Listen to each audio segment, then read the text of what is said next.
Hey friends, welcome back. My name is Rebecca, and if you're new here, thank you so much for joining me. So I've been doing a lot of talk lately about prepping and preparedness, and I've been doing a lot of prepping to be prepared in case of an emergency, and that has me thinking a lot about self-sufficiency. So I want to talk today about what self-sufficiency is, what it means, why you should be self-sufficient, and some tips to help you in your journey to become more self-sufficient. So self-sufficiency basically means that you're able to provide yourself without help from the outside. So this could be on many levels. Self-sufficiency can look different depending on who you are. So some people are 100% self-sufficient, living off grid, providing their own food that they've raised or grown, and providing themselves with solar energy. And then some people, it just means that they grow their own garden at home, or they use a rain barrel system. It can look really different depending on who you are, what your living situation is. But I think it's really important to talk about while we're talking about prepping and preparedness, and just talking and thinking about not relying so much on other people, outside sources, the government, and things like that. So being self-sufficient means that you are going to rely less on outside sources to provide for yourself, which means you're going to grow your own food, you're going to reduce your debt, and you're going to reduce your impact on the environment, and you're going to be more resourceful, and you're going to use the resources that you have at home instead of going out and being so much of a consumer. You may already be doing a lot of these things and not even know it. So I wanted to share some tips with you today to help you become more self-sufficient. So just so you know, this is going to be a two-parter. I came up with 25 of the best tips that I could come up with to make yourself more self-sufficient. And one of the reasons you should become self-sufficient is so that you are depending less on others, especially the government, freedom from unstable markets. I kept getting this notification on my work computer today in big bold letters about something about, I think it was the NASDAQ and how it was going down. I don't really know, I don't follow the stock market, but we live in uncertain times right now. We're going through inflation, which means, we're headed for a depression. So the more you can do to make yourself self-sufficient, the better. It's good for the environment. It's good to be prepared in an emergency. I also think it brings a level of self-satisfaction. I think it can raise your self-esteem. I think you can build an appreciation when you're doing self-sustaining things. I think it's kind of like going back to how things were done, maybe if you're from my generation, maybe from when our parents or grandparents were growing up, because really you're learning to do things on your own and not taking technology and things like that for granted. So just a few tips before I get into the list. If you're new to any of these ideas, then I think it's a good idea to start small. Maybe master one thing on the list before you move on to another. I think if you start off trying to do all of these things, it can become overwhelming, and then you're going to end up failing and thinking that it's really not an enjoyable thing to do, when it really can be enjoyable to gain your own footing and gain some self-sustainability. So I mentioned before, using the resources that you have around you in your home, in your community. Those are great things that you can use to your advantage and to your benefit. And then this is all about working smarter, not harder, right? So yeah, it is going to be hard work, some of it, but I think that the satisfaction that you get from it is totally worth it. One really easy thing that you can do to become more self-sufficient is to grow a garden. And so I know a lot of you might say, I don't have the room to grow a garden, I don't have a green thumb. But you don't necessarily need those things. You can grow herbs really easily in your kitchen year-round. And you can use them in your cooking, and it's really satisfying to be able to pick your own herbs and add them to your cooking. You can do a container garden. Say you live in an apartment and don't really have a yard. A container garden is a great option.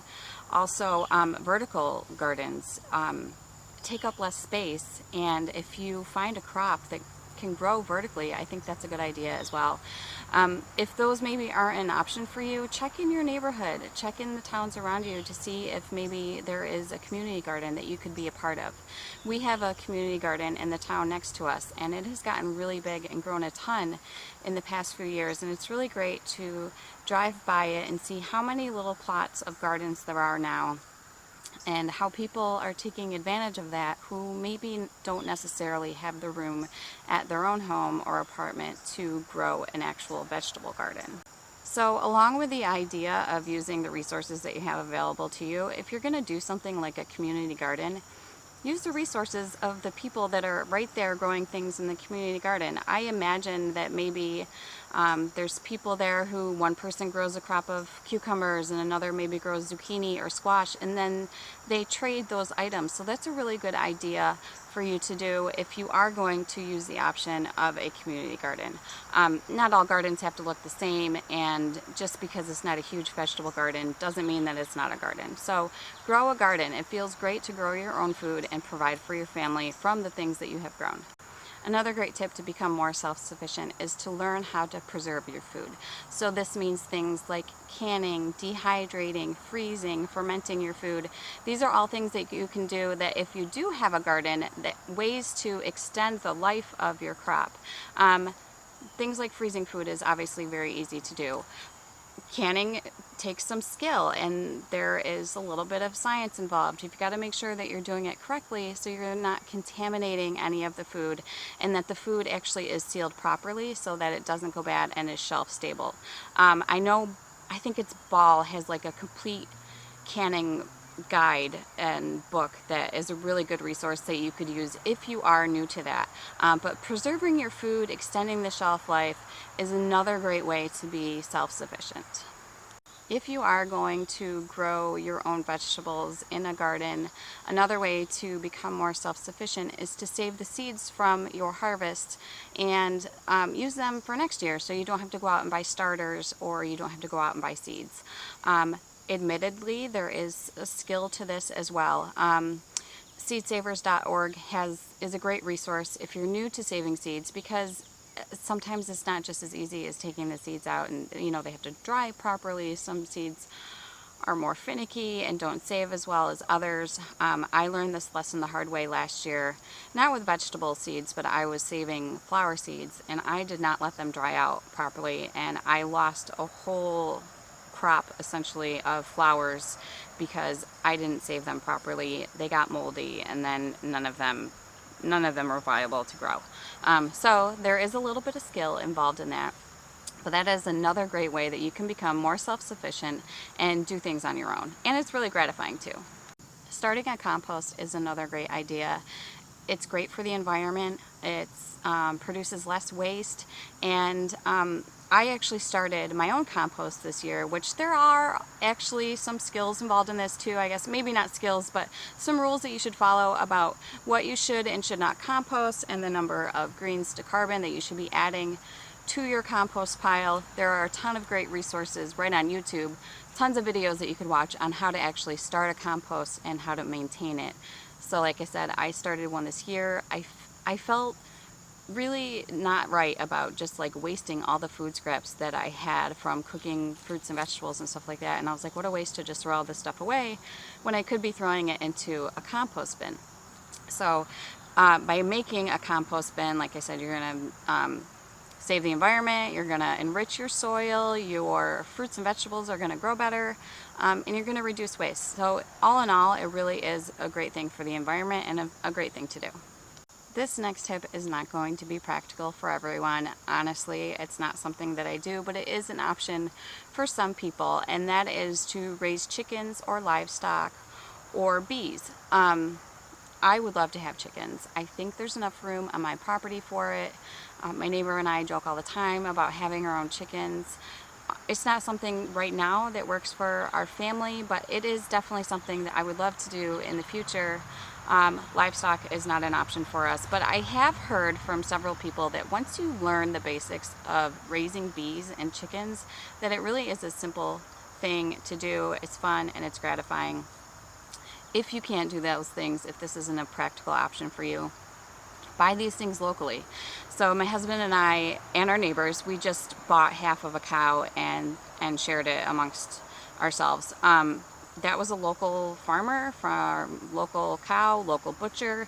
We have a local honey man where I get my honey from. I haven't found anyone to get chicken eggs from yet, but I know there are several places around here where I could get them from. So use the resources in your community if you're not able to raise chickens or bees or livestock on your property. Another option is to hunt and fish for yourself. So again, this may not be something that everybody wants to do. My husband and my son both hunt and fish. We have a hunting camp which they go down to every hunting season, and they hunt turkey and deer. So again, this may not be an option for everyone. Make sure that you're following your local and state guidelines so that you are hunting in the right places for the right things at the right time. But along with this, if you can learn to butcher your own food or to clean the fish that you kill, that's another way to be more self-sufficient. And learning a skill like that can be useful, right? Maybe if you learn a skill like that, you can barter with your neighbor or other people in the community. My husband does butcher his own deer sometimes, and it is very time consuming. But you save the money of sending it off to processing if you do it yourself.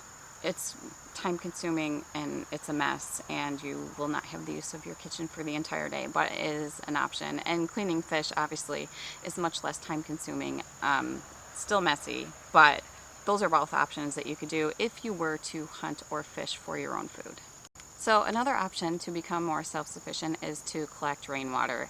And this is another thing where you want to check your state and local guidelines, because not everywhere allows you to even collect rainwater, because they say they need it for streams and creeks and things like that. So make sure that you check up on the laws and follow the guidelines in your area. This is definitely something that I want to do. We definitely have the space for it in our back garden, and I don't know how helpful it would have been this year because there really has been no rain. But if you can't do this, or this isn't an option for you, there are other ways that you can reduce your water usage. So you can take a shorter shower. You can turn the water off when you brush your teeth. I saw a TikTok video the other day where this guy was explaining how if they turn the water on in their house and they're waiting for the water to warm up, say if they're doing dishes or washing their hands or even taking a shower, they fill containers of water because they don't want to waste that, right? If you're just waiting for the water to warm up, you're letting all that water go down the drain. So they save it in containers, and this is something that everybody can do. And you may think, ugh, I'm not going to do that, but if you're someone who has houseplants like I do, I think this is a great option, because then you can just take that water to water your plants with. So that's another great thing you can do for the environment. So if gardening just isn't an option for you, you just don't want to do it, you don't have the time or the space to do it, then I would suggest joining a CSA. CSA stands for Community Supported Agriculture. And basically, these are farmers who live in your area who you pay them a fee at the beginning of their grow season, and that helps them get their crops up and running. And then once they harvest their crops, you get a portion of those each week. So this is a great option for someone who is unable to grow a garden. I haven't done this yet, and honestly, I think this year would have been a great year to do it, because I was a first-year gardener and I didn't necessarily produce as much food as I would have wanted to, and still had to supplement with a lot of things from the store. So this is a really great option if you don't have the time, the space, the money, all of those things to start your own garden. Another thing you can do to become more self-sufficient is to forage for your own food. This is something I did for the first year this time, and it was awesome. I had so much fun doing it.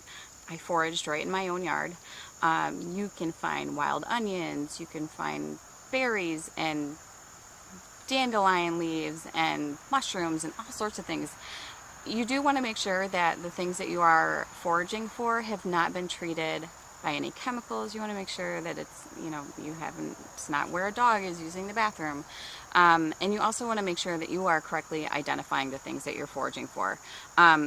I made dandelion honey for the first time this year, and I made a salve out of purple dead nettle, and I dehydrated dandelion leaves and plantain leaves. Not the plantain, the fruit, the plantain, the medicinal herb, which actually has a ton of great properties for your health. So I did all those things this year, and honestly, if you would have asked me a year ago if I would be foraging in my yard for dandelion leaves, I would have laughed at you and said no way. But I have really gotten into foraging and herbal remedies, which is actually my next tip. So if you have never considered learning about herbal remedies, I totally suggest that you go out and get yourself a book. There are so many great books out there that you can get to teach yourself about literally medicine that is growing in your yard. There are so many health benefits to using things like this, and dandelions are just one of the biggest ones for me. Like, they have so many properties that are so good for your health. This is increasing your resourcefulness. It's better for the environment. You know, you're not, instead of going out and throwing a bunch of chemicals on them to kill them, use them. They're edible. I put them in my salads. I dehydrated them for teas for the winter. You're going to have less reliance on big pharma if you are using these resources available to you that grow right in your yard. Sorry, I'm sitting outside obviously, and there's mosquitoes. With this, along with the foraging, you want to make sure that you're following instructions carefully, especially if you're not a trained herbalist. I am not, but I do follow the instructions that I find in my books. And you know, you're a lot less likely to harm yourself with something like an herbal remedy than you would be if you were to, you know, overdose, say, on a medication that you took incorrectly. There's so many benefits. I can't say enough about it. It's never something that I would have thought that I would even consider doing or having a part of my life a year ago, like I said, but it is something that I've really embraced, and I do think my family thinks I'm a little cuckoo sometimes about it, but it really is a great thing. The last tip I have for you for this video is to eat foods that are in season and to visit your local farmers markets. So you're going to save yourself a lot of money if, well, if you're growing your own food. Say you're wanting strawberries. They have a very specific season. You can grow your own and dehydrate them, you can freeze them, you can do all sorts of things to preserve them so you can use them for later, as opposed to going to the grocery store and spending $6 for a quart of strawberries because they're out of season, right? So that is a great idea. Also, visiting your local farmers market. We have a farmers market here in our town. I know a lot of surrounding towns around us have their own farmers market, and we have a public market that is in the city. So check around, see when your local market is happening, and go visit them. So I'm sure you've noticed a theme in this video that a lot of the tips that I gave you on how to become more self-sufficient have to do with gardening and agriculture and growing your own food. Those are all really great options, and if you have those things available to you, then I really think it's a great thing to give a couple of them a try. Maybe start with one or two. Anyone can go buy herbs from their local grocery store and actually grow them right in their garden, so that's an easy thing to do. Also saving the rainwater, or I have hummingbirds all around me right now. Sorry. Saving the rainwater, you know, saving water while you brush your teeth, taking shorter showers. These are all things that everybody can do to increase their self-sufficiency, lower their footprint on the environment, and honestly, it does really just make you feel good to be reliant on yourself and the members of your community. So like I said, this is a two-parter, so the next part of the tips that I have are focused less on gardening if maybe that isn't just your thing. The rest of the tips I have might be more practical for some people if you aren't going to go out and garden or join a CSA or things like that. I really hope you enjoyed this video and found value in it, and if you did, be sure to hit that like button and hit the subscribe button so you don't miss out on part 2 of my video on how to become more self-sufficient. Thank you all for watching, and I'll see you next time. Gardens come in many different forms, shapes, sizes. You can grow gerbs. Another thing you can do to become more self-sufficient is to collect your own rainwater. I saw someone on TikTok. I saw someone on TikTok the other day who was talking about how they collect water. Oh my God, I'm a train wreck. Starting a compost is another, stands for community. So, oh my God.